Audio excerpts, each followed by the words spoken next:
नमस्कार, मैं हूं आशीष चित्रांशी और आप देख रहे हैं द न्यूज लॉन्चर।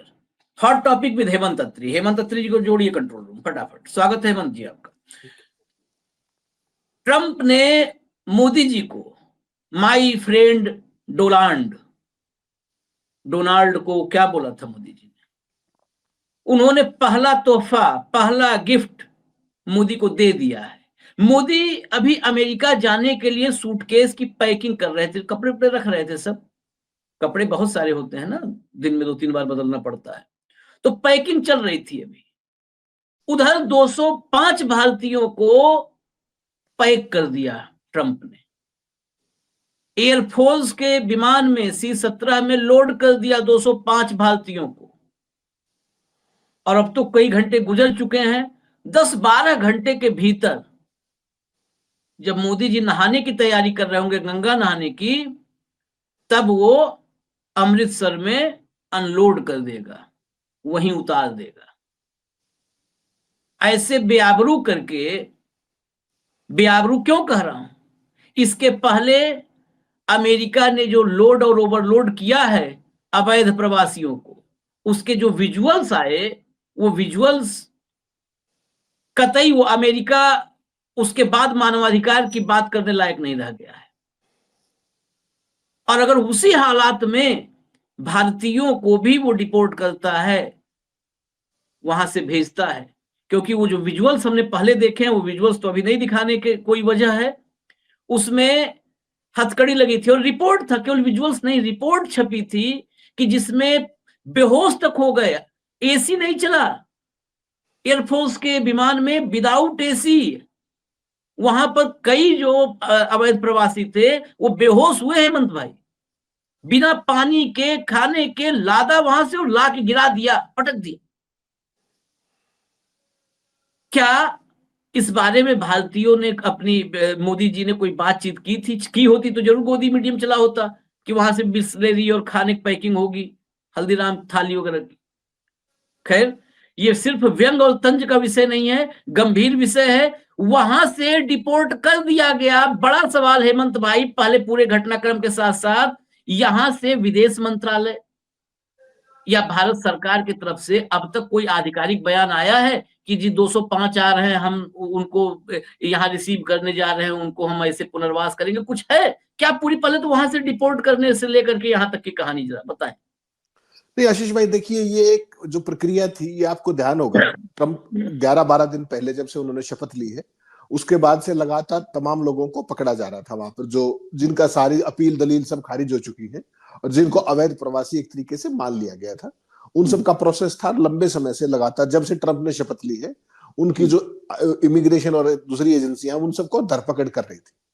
तो ऐसे में अब तक करीब जो वहां पर जो गिरफ्तार किए गए थे, जिनको हिरासत कहते हैं, वहां पर कस्टडी में ले लिए गए थे, तो जो अब तक की जो हिरासत थी उसमें भारत के अलावा मेक्सिको और अल सल्वाडोर, ये 3 देशों के लोग थे। हमारे 1700 डिटेन किए हैं अभी तक। टोटल हमारे हैं 18,000 के आसपास, 17,940। तो हमारे जो डिटेन हुए हैं, ऑफिशियल फिगर्स वहां के, यहाँ की तरफ से विदेश मंत्रालय आपको पता है इस तरह की चीजों पे कभी नहीं बोलता, वहां पर जो है हमारे डिटेन किए 1700 के आसपास। तो जो ये एयरफोर्स का C-17 ग्लोब मास्टर एयरक्राफ्ट है, ये बेसिकली मालवाहक जहाज है। इसके अंदर बैठने की मैंने आज सुबह एयरफोर्स के अधिकारियों से बात की, तो जो इसकी कॉन्फ़िगरेशन है उसमें दोनों साइडों में, क्योंकि इसमें माल भरा होता है, इसकी जो कैपेसिटी है वो 70 से 80 टन, 700 से 800 टन इसके माल उठा सकता है ये। लेकिन जो सीटें हैं बैठने की, उसमें 70 सीटें लगी होती है, बाकी इसको रिकॉन्फ़िगर किया जा सकता है, बिठाया जा सकता है लोगों को। तो 205 जो पहला जत्था है भारत का, उसको वहां से रवाना किया गया है। और ये अब तक की जो जितनी भी उन्होंने बाहर किए हैं देश से अवैध प्रवासी, सबसे लंबी फ्लाइट है, अगर आप ध्यान करेंगे। अब तक तो कहां भेजे हैं? अब तक तो ग्वाटेमाला भेजे हैं, पेरू भेजे हैं और होंडुरास भेजे हैं। ये पहली फ्लाइट है जो 15-16 घंटे से लंबी फ्लाइट है। और ये टेक्सास जो है अमेरिका की जगह, टेक्सास में एक डिटेंशन सेंटर है अल पासो, वहां पर इनको रखा गया था। 1700 हिंदुस्तानी है, उनमें से पहले जत्थे में 205 ऑन द वे है, एन रूट है, इस समय हिंदुस्तान के रास्ते में है, और होपफुली आज रात तक वो हिंदुस्तान पहुंच जाएंगे।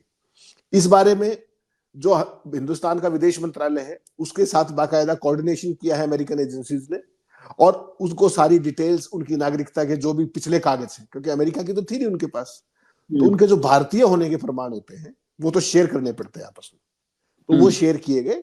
उसके बाद हिंदुस्तान, तो पहले आपने पता है आपको विदेश मंत्री ने कही दिया था कि जो हमारे लोग हैं हम उनको ले लेंगे। इससे पहले आपने देखा कोलंबिया ने मना कर दिया था क्योंकि डॉक्यूमेंटेशन नहीं थी, और उससे तमाम लोगों ने उसको मना किया था पहले। तो लेकिन हिंदुस्तान से चूंकि उन्होंने डॉक्यूमेंटेशन शेयर की है, तो वो मेक्सिको ने भी मना कर दिया था, इनके एयरक्राफ्ट को लैंडिंग की परमिशन नहीं दी थी। तो हिंदुस्तान के रास्ते में वो है, और अगली फ्लाइट कब आएंगी ये देखना बाकी, क्योंकि 1700 के आसपास तो ऑलरेडी हमारे डिटेन्ड है, और 17,940 ये हमारे टोटल हैं जिनकी सारी अपील दलील वहां पर खारिज हो चुकी है। तो वो भी बहुत जल्दी भारत आ जाएंगे। तो ये है जो ट्रंप का पहला तोहफा, एक तरीके से आप कह सकते हैं मोदी जी को, कि शपथ ग्रहण करने के ठीक 12वें-13वें दिन के दौरान उन्होंने ये बंदे वहां से चलते कर दिए। और अब तक का सबसे बड़ा जो डिपोर्टेशन कैंपेन है वो उसको उस रूप में अपने मागा सपोर्टर्स के बीच में प्रचारित कर रहे हैं, जैसा कि हम पहले भी बात कर रहे थे। वो अपने, क्योंकि उनकी जो अपनी गैलरी है, जो अपने भक्त है उनके, उन भक्तों के सामने नंबर बनाने का ट्रंप का जो खेल है, वो अब उसकी जो आंच है वो हिंदुस्तान तक भी पहुंचने वाली है। आज रात तक वो सारे लोग पहुंच जाएंगे 205। और बाकी कैसे आएंगे, क्योंकि आप देखिए अगर एक जहाज में, वो भी C-17 जैसे जहाज में 205 आते हैं, तो आप सोचिए कितनी फ्लाइट्स की जरूरत पड़ेगी। ये भी बहुत महत्वपूर्ण सवाल है। तो वो फ्लाइट्स अमेरिकन एयरफोर्स भेज देगी, और वहां का जो ये पेंटागन है वो इतना अरेंज कर पाएगा, या आगे किस रूप में इतनी बड़ी संख्या को आप कैसे लाएंगे बताइए। 205 ही आए ना अभी, तो जो पकड़ रखे हैं उनको लाने के लिए भी 8 जहाज और चाहिए कम से कम। तो वो सारी स्थितियां हैं। अब देखा जा रहा है कि उनको कैसे फर्दर कोई समुद्री जहाज से भेजेंगे, या हिंदुस्तान की जो सरकार है वो इवैक्यूएट करेगी, जो भी स्थिति होगी। ये पहला जत्था है जो रास्ते में है हिंदुस्तान के, अभी मतलब रास्ते में शाम तक पहुंच जाएंगे, आज रात तक। लेकिन अभी हेमंत भाई ने, आपने सुना, बताया कि 18,000 कतार में है। 18,000 नहीं है, 18,000 बहुत छोटी संख्या है। 7.25 लाख कतार में है। अवैध अप्रवासी जो हैं, अवैध वहां पर, उनकी संख्या 7.25 लाख है भारतीयों की। अब सोचिए 7.25 लाख आने हैं, अभी 205 हैं। देर सवेर वहां डिटेन किए जाएंगे, डिटेंशन सेंटर में रखे जाएंगे। अब सब अवैध प्रवासी, सबको मतलब एक बड़े संख्या को मानता है अमेरिका।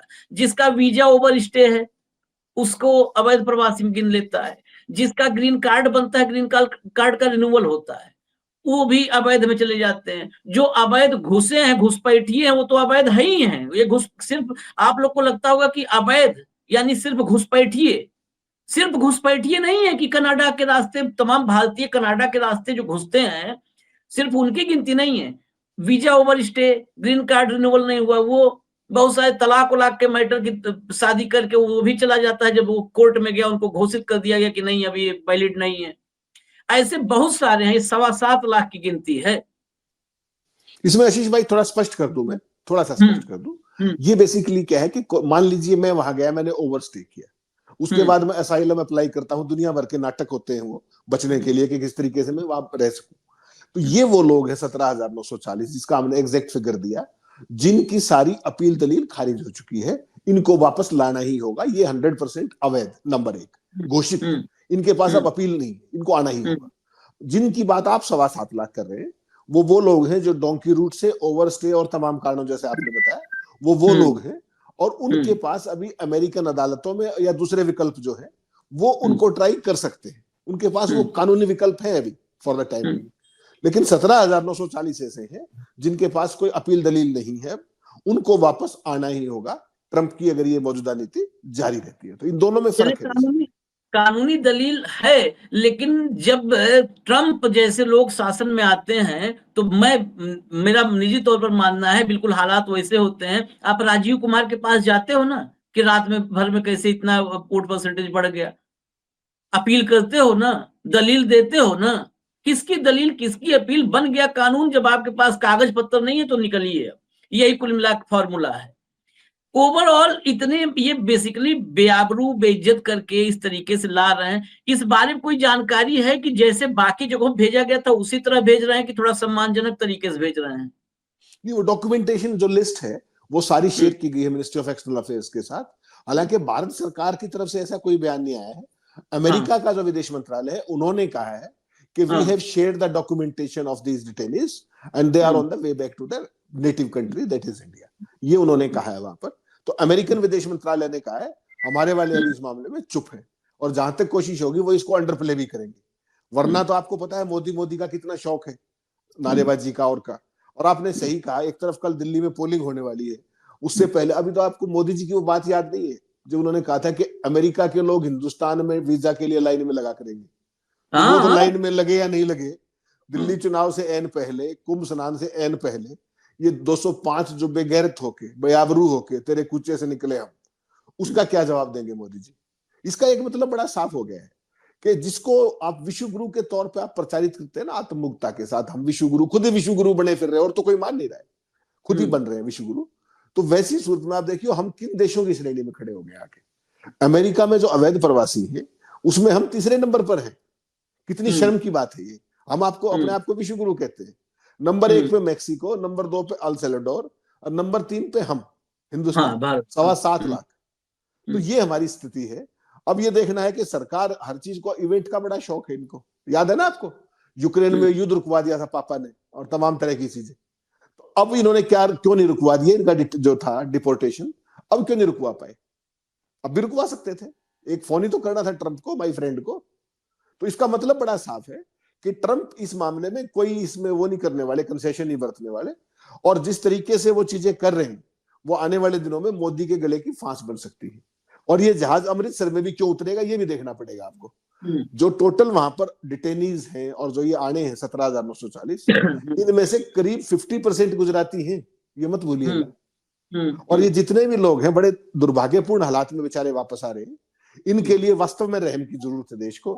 ये अपना घर बार, जमीनें बेच के, कर्ज लेकर के डोंकी रूट से पता नहीं कैसे कैसे वहां पर पहुंचे थे, और जिस तरीके से उनको निकाल दिया गया है, भारत सरकार चुप है, विदेश मंत्रालय चुप है। तो ऐसे लोगों की पुनर्वास की जरूरत नहीं पड़ेगी क्या? एकदम उनको बाहर से वहां से लाके हिंदुस्तान में पटक देंगे, वो करेंगे क्या? वो भी 5 किलो अनाज के लाभार्थी हो जाएंगे मोदी जी के। इसके अलावा क्या होगा? जब तक सरकार उनके पुनर्वास की कोई व्यवस्था नहीं करती है तो वो क्या करेंगे? ना उनके पास अब जमीन बची है, जो कर्ज लेके ब्याज पे गए थे वो सारा खर्च हो गया उनका डोंकी रूट से तमाम साधनों पे। तो वो बेचारे करेंगे क्या? ये बहुत ही दयनीय स्थिति है। भारत सरकार के विदेश मंत्रालय को इस सारे प्रकरण में बाकायदा बयान जारी करना चाहिए। उसकी इन जो डिपोर्ट होंगे जितने लोग, उनके प्रति नीति क्या है, किस तरीके से आगे बढ़ेंगे, उनके पुनर्वास की क्या योजना है, ये सारी बात देश को बतानी चाहिए। लेकिन गारंटी मानिए ऐसा कुछ नहीं होगा, क्योंकि फिर तो मोदी जी विश्व गुरु कैसे अपने आप को क्लेम करेंगे? आपको ध्यान होगा पिछले साल अक्टूबर नवंबर में भी उन्होंने एक जहाज भेजा था हिंदुस्तान का भर के, तब तो बाइडेन राष्ट्रपति थे। तो वो जहाज कहां लैंड हुआ, कौन लोग थे, आज तक नहीं पता लगा किसी को। तो आज भी वही खेल कर दिया जाएगा, क्योंकि इस मामले, मोदी जी की सरकार को ये पता है कि किस मामले को फ्लेयर अप करना है और किस मामले को दबाना है। बाकी सारा काम डॉगी मीडिया कर देगा। ना वो इसको खबर दिखाएगा, ना आपको कहीं विजुअल्स मिलेंगे इसके जब वो हिंदुस्तान में लौटेंगे, ना इस पे कोई चर्चा परिचर्चा होगी। तो ये स्टैंडर्ड ऑपरेटिंग प्रोसीजर है मोदी जी का, उनके पीआर डिपार्टमेंट का। ये तो आप जैसे साथी हैं जो इन सारी बातों को जनता के सामने रख रहे हैं, लोगों को बता रहे हैं कि भाई ये हो रहा है दुनिया के अंदर। आप देखिए मेक्सिको जैसे देशों ने भी विरोध किया इमीडिएटली, और कितना जबरदस्त विरोध किया। उनकी फ्लाइट को अपने देश में नहीं घुसने दिया, लैंडिंग नहीं करने दी। हमारे वाले तो खुद ही जाके वहां अमेरिका में ही बोला है कि हम अपने लोगों को लेने को तैयार है। ध्यान होगा आपको। अभी आज चाइना ने क्या किया है, चाइना पे आपको पता है ट्रंप ने वो 10% लगाया था टैरिफ, 15 लगा दिया ट्रिपल मारा। एक और महत्वपूर्ण विषय है, देखिए आप बाइडेन के समय जो जहाज भेजा मोदी ने, सरकार ने, वो बाइडेन सरकार थी। वो ट्रंप और बाइडेन में जमीन और आसमान का अंतर, दोनों के नेचर में, प्रवृत्ति में। भले अमेरिकन तो सब मिलते जुलते हैं, लेकिन फिर भी स्वभाव में बहुत बड़ा अंतर है। भारतीय तो सब एक जैसे हैं, लेकिन मनमोहन सिंह और मोदी कोई तुलना नहीं हो सकती ना दोनों के स्वभाव की। तो वो गया, हवाई जहाज गया, आया, खबरें नहीं पता चली, जो आए जहां गए, कहां सेट हुए भगवान जाने। लेकिन इस बार तो पूरी खबर पहले ही कि हवाई जहाज रास्ते में 205 को लोड किया है, सब पब्लिक डोमेन में आ चुका है, मतलब खबरें आ चुकी हैं। अब हम ही लोग लेके जा रहे हैं, जो नहीं जानेंगे वो भी जान जाएंगे। 205 ये तारीख के चयन में भी कुछ मुझे बड़ा झोल सा लग रहा है कि विश्व गुरु को बार बार बेइज्जत करने जैसे लगता है कि ट्रंप कोई खुन्नस खाया हुआ आदमी हो कि चलो अब सबक सिखाएंगे। पिछली बार तो गलती हो गई थी, हम आ गए थे माय फ्रेंड के चक्कर में थोड़ा, लेकिन इस बार ये खुन्नस इसलिए, जब 5 तारीख को पोलिंग होगी, पोलिंग कहीं भी हो, वो गांव की प्रधानी पोलिंग हो या राष्ट्रपति की पोलिंग हो, मोदी जी का इवेंट भारी होता है उस पोलिंग के समय। कल भी देखिए 2 विंडो बनाने की कोशिश थी कि 2 विंडो बनेगा, एक में मोदी का कुंभ स्नान और एक विंडो में दिल्ली में मतदान। दिल्ली मतदान, एक तरफ कुंभ का स्नान, एक तरफ महामानव का स्नान, एक तरफ दिल्ली का मतदान। अब जब दिल्ली का निकलेगा सनातनी तो देखेगा ना कि देखो सनातन डुबकी, थोड़ा सा उसका बड़ा वो तपस्या करने चले जाते हैं, कभी कभी केदारनाथ चले जाते हैं, कभी वहां अंडमान निकोबार कहाँ गुफाओं में चले जाते हैं। तो इस बार मतदान में वो था 2 विंडो बनवाने की प्लानिंग, ये ट्रंप ने 3 विंडो बनवा दिया। 3 विंडो कि बीच में दिल्ली मतदान, एक तरफ स्नान और एक तरफ अपमान। तो ये मतदान के साथ स्नान और अपमान, ये तारीख कैसे चुन लिया? ये जानबूझ के, मुझे डाउट है कि ट्रंप जिस तरीके से बार बार बेइज्जत करने की कोशिश है, जबकि मोदी जी हर बार सर झुका करके उस चीज को दबाने की कोशिश करते हैं। कहीं से भी अब तक जब से ट्रंप की सरकार बनी, और सरकार बनने छोड़ी, जब से जीते, उसके बाद तो टाइम था जो है उनके शपथ ग्रहण तक, लेकिन उस पूरे जब से जीते तब से नतीजे आए, तब से जो जो ट्रंप ने बोला, इकलौता हमारा वर्ल्ड लीडर है जिसने कोई प्रतिरोध नहीं जताया, कोई प्रतिरोध नहीं जताया। तो उसके बावजूद बार बार, क्या ये मतलब ट्रंप के मन में कुछ है क्या खुन्नस, ये समझना चाह रहा हूं। नहीं आशीष भाई, निश्चित मान के चलिए कि इस बार वो ट्रंप नहीं है जो पिछली बार थे। जिस तरीके का आपने हाउडी मोदी किया था ह्यूस्टन के अंदर, उसके बाद आपने यहाँ पर आके अहमदाबाद में आपको नमस्ते ट्रंप किया था कोविड के बावजूद, और उसके बाद जिस तरीके से पिछले साल सितंबर अक्टूबर में जब मोदी जी से मिलने की इच्छा जताई थी ट्रंप ने, जब वो चुनाव लड़ रहे थे, वहां पर भरी प्रेस कॉन्फ्रेंस में कहा उन्होंने कि my friend Narendra Modi is here and I would like to meet him, और एक रैली में भी कहा। उसके बावजूद मोदी मिले नहीं थे उनसे, आपको ध्यान होगा विदेश मंत्रालय ने कह दिया था कि इनके प्रोग्राम के आइटिनरी में ऐसा कुछ है नहीं। तो वो खुन्नस तब से खाए हुए, और ये भी समझ रहे हैं इस बार, क्योंकि इनके विदेश मंत्रालय का फीडबैक तब ये था कि वहां पर कमला हैरिस जीत रही है, ट्रंप नहीं जीत रहा है। तो वो जो मिसकैलकुलेशन थी उसकी कीमत अब अदा करनी पड़ रही है। आप देखिए कनाडा के ऊपर केवल धमकी दी थी, उसको आज डेफर कर दिया उस फैसले को टैरिफ बढ़ाने की। धमकी दी थी, उन्होंने बराबर का बढ़ा दिया। ऐसे ही मेक्सिको ने बराबर का बढ़ा दिया। चाइना ने भी आज उनके ऊपर टैरिफ लगा दिया है अमेरिकन प्रोडक्ट्स के ऊपर, आज ही घोषणा करी। और हालत ये है कि ट्रंप ने अब गिदड़ बबकी देने के बाद अपने पैर पीछे खींच लिए हैं, और मेक्सिको और कनाडा पे जो टैरिफ ठोका था वो विड्रॉ कर लिया है, फॉर द टाइमिंग उसको डेफर कर दिया है, टाल दिया है। तो जिन लोगों ने कमर सीधी करके सामने खड़े हुए, उनके सामने तो ट्रंप पीछे हट गए गिदड़ बबकी दे करके। और हिंदुस्तान में ये जो आपने कहा कि उनको आज ही क्यों भेजा जा रहा है, ये संयोग भी हो सकता है, दुर्योग भी हो सकता है। और जो आपकी कैलकुलेशन है कि विंडो 2 नहीं 3 बनेंगी, इस बात से मैं सहमत नहीं हूं। हिंदुस्तान की किसी मीडिया हाउस की औकात नहीं बची है कि वो 3 विंडो और तीसरी विंडो इस अपमान की बना दे। माफ कीजिएगा, ऐसा तो कुछ होने वाला है नहीं। कल देखिएगा अखबारों में खबर भी गायब कर दी जाएगी है, इस पे कोई चर्चा नहीं होगी, कोई प्राइम टाइम नहीं होगा, कुछ नहीं होगा। इसको ऐसे हजम कर जाएंगे खबर को जैसे कुछ हुआ ही नहीं। ये मोदी जी के जो पूरा इकोसिस्टम है उसने एंश्योर कर रखा है। इस बारे में हम कोई गलतफहमी ना पाले कि इस देश का मीडिया देश के लोगों को सच्चाई बताएगा, कोई हकीकत बताएगा। उसको तो वही ढोलक बजाना है कि हम विश्व गुरु हो चुके हैं। मोदी जी ने बजट में कमाल कर दिया है। ये जो बजट में 1 लाख की जो है ना 12 लाख की इनकम और ये टैक्स फ्री, केवल कल पोलिंग होने लेने दीजिए, अगले हफ्ते जो इनकम टैक्स बिल आएगा ना, इन सब की शक्लें देखिएगा। फिर जो सेलिब्रेट करे ना पिछले 3 दिन से व्हाट्सएप अंकल, वो जब इनकम टैक्स बिल की डिटेल्स आएंगी, कौन कौन से टैक्स लगेंगे, तब इनको समझ में आएगा कि इनको राहत दी है या इनको आफत दी है। तो ये मोदी जी का एक स्टाइल है काम करने का। कल की पोलिंग एक बार होने दीजिए, बहुत सारे कच्चे चिट्ठे खुलते चले जाएंगे। और अमेरिका के मामले में बजट में ना, जो अभी बजट किया है निर्मला सीतारमण ने, उसमें आप अलग से प्रोग्राम कीजिएगा एक, जिसमें क्या क्या खेल हुआ है जो देश से छुपाया गया है। मैं सलाह दूंगा आपको कि वो जरूर कीजिएगा। वो छुपाई गई है, सब अखबारों में सब जगह छुपा दी गई है। हम अभी बहुत बड़ा खेल है। एक और जब सवाल जरूरी है चलते चलते, ये जब आपने कहा कि गए मिले नहीं ट्रंप से, उसके पीछे उससे जुड़ा एक सवाल, ये विषय से थोड़ा विषयांतर है लेकिन एक सवाल जरूरी है। भारत में जो माहौल बनाने का है ना, एक नया कल्चर है, माहौल बना दो, माहौल बना दो, भक्त उसी में झूमने लगते हैं, वो जो है ताली बजाने लगते हैं। ये माहौल बनाने वाले कल्चर में कभी भी किसी व्यक्ति विशेष को समझे बगैर यहाँ नैरेटिव गढ़ा जाता है, उसमें मीडिया काम करती है।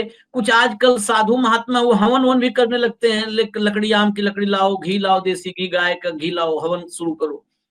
वो आपको याद होगा ऋषि सुनक। दर्शक जरा केवल 2-4 मैं तथ्य दे रहा हूं, उसको गौर से समझेंगे।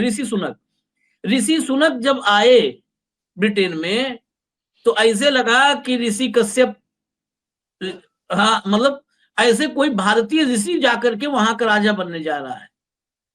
ऋषि सुनक भारतीय मूल के ऋषि सुनक, भारतीय मूल के ऋषि सुनक, वो 205 भारतीय मूल के हैं जिन्हें लाद के वहां से लोड करके ओवरलोड करने जा रहा है।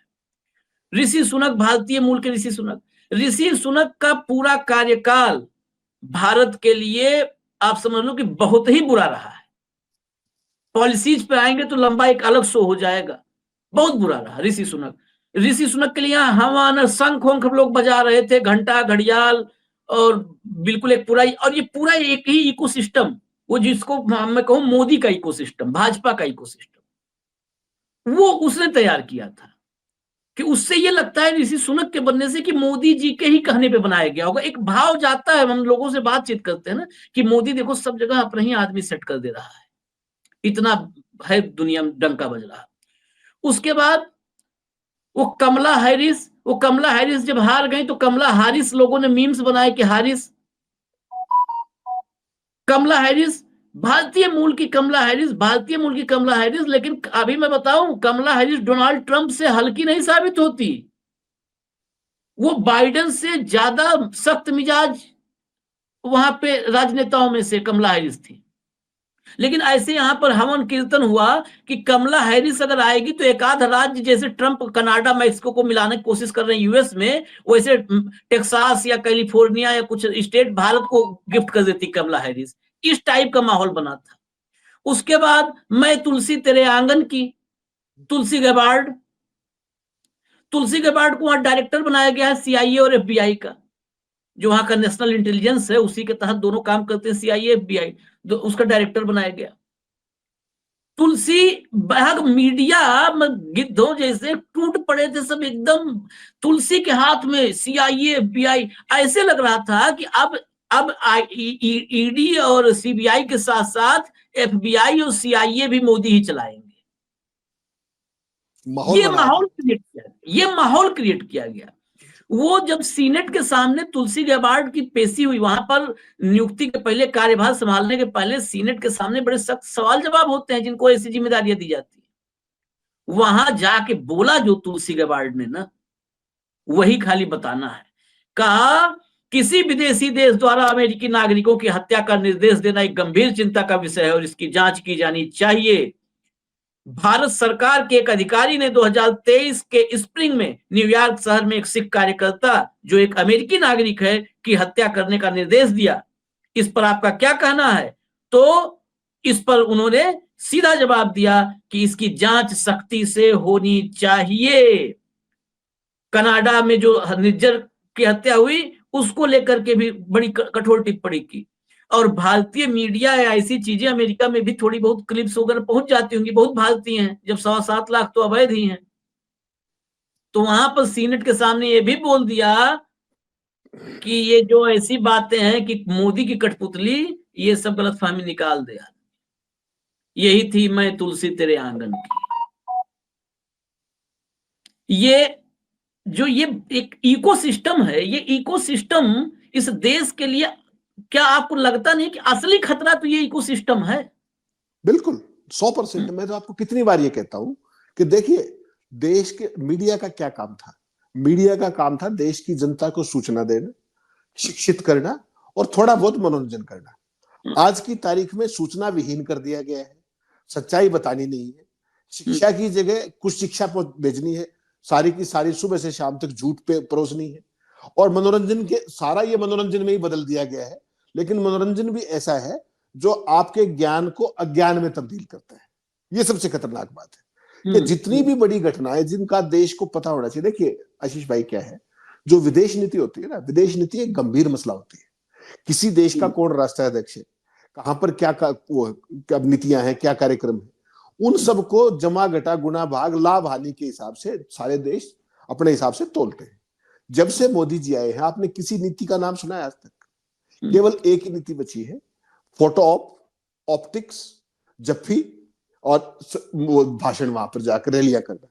आज तक दुनिया का कोई राष्ट्राध्यक्ष आपने देखा हो जो दूसरे देशों में जाके रैलियां करता हो मोदी जी को छोड़ के, वहां पर मोदी मोदी कराता हो, और उसके बाद वहां के जो उनके जो राष्ट्राध्यक्ष उनके लिए वोट मांगता हो। अब की बार ट्रंप सरकार, ह्यूस्टन में सरेआम कहा कि अब की बार ट्रंप सरकार। ये अलग बात है कि ट्रंप वो चुनाव हार गए।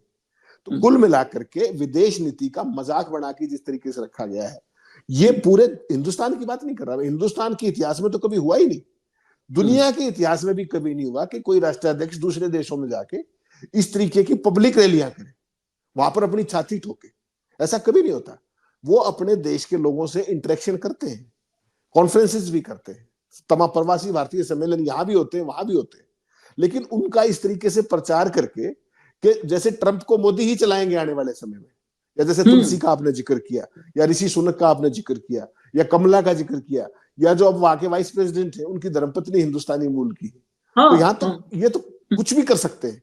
ये जो भक्त मंडली है, ये व्हाट्सएप यूनिवर्सिटी जो चलाई गई है, ये इस देश का जो ज्ञान था ना, कुल मिला के जो अर्जित ज्ञान था, अर्जित लोकतंत्र था, अर्जित समझ थी, उसको तहस नहस करने का प्रोजेक्ट है जो मोदी जी के इकोसिस्टम ने चलाया हुआ है। और मीडिया उसका एक इंटीग्रल पार्ट है, अभिन्न अंग है, उस कुशिक्षा को फैलाने में, उस कुपड़ता को फैलाने में, उस नैरेटिव को बिल्ड करने में और असली मुद्दों को छुपाने में। जिस तरीके से बिना ट्रंप के कहे, ट्रंप ने पिछले कार्यकाल में कुछ कहा था हार्ले डेविडसन बाइक के बारे में, उसके बिना कुछ कहे वो सारे के सारे जो टैरिफ है वो आधे कर दिए गए इस बार, और सारा छुपा लिया गया। आप बताइए ना किसने किया? आपने कहा ना कि अर्जित ज्ञान, वो अर्जित ज्ञान जितना था भारत का ना, सब विसर्जित कर दिया। अर्जित को विसर्जित करने की कला अगर किसी में है तो हमारे मानव महामानव में है। आप जो कुछ अर्जित करोगे, आप सदियों में जो अर्जित करोगे, सेकंडों में उसको विसर्जित कर देंगे। अब आखिर में इस कार्यक्रम के समाप्ति में बस मेरे मन में एक व्यंग है, इसको गंभीरता से मत लीजिएगा। वो व्यंग इतने हैं कि राजीव कुमार की उपस्थिति के बगैर अगर किसी भी वेन्यू पर या किसी भी इवेंट में मोदी जी हैं, तो मोदी जी जिस पाले में खड़े होते हैं वो पाला हार जाता है अगर राजीव कुमार नहीं है। एक बार मैच में गए थे, वो मैच भारत हारा था तो पूरे देश में एक हैशटैग ट्रेंड कर गया था। हालांकि मैं नहीं मानता हूं निजी तौर पर ऐसी बातों को, ये पनौती या इस टाइप की चीजों में मेरा विश्वास नहीं है। ट्रंप का जब कहे कि अब की बार ट्रंप सरकार, तो ट्रंप हार गए। इस बार नहीं प्रचार किए तो ट्रंप जीत गए।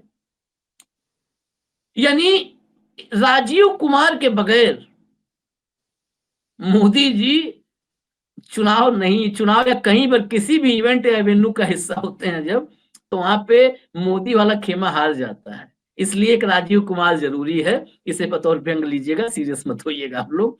इजाजत दीजिए, कल फिर मिलेंगे हॉट टॉपिक विद हेमंत अत्री। नमस्कार।